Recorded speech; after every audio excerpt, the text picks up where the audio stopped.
आहे ते पहिल्यांदा धुवून घ्यायचं. त्याला काय म्हणायचं, ही वजडी आहे आणि ही मीठ टाकून उकळून घ्यायची. गावरान पद्धतीने आपण मटण बनवणार आहोत. हे धुवून घेतलेलं मटण आहे. हे गरम मसाला, हळद, धना पावडर आणि मीठ हे सगळं आपण याच्यामध्ये मिक्स करणार आहोत.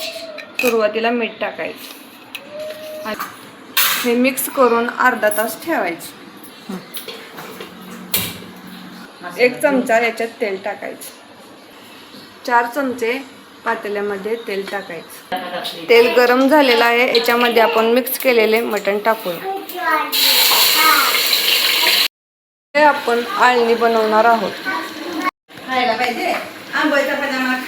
हे आपण आळणी बनवणार आहोत. हे आपण सगळं मिक्स करून घेतलं आणि याच्यावरती ताट ठेवून पाणी ओतूया म्हणजे ते चिकटणार नाही. पद्धतीने आपला आळणी तयार झालेला आहे. प्लीज लाईक अँड सबस्क्राईब करा.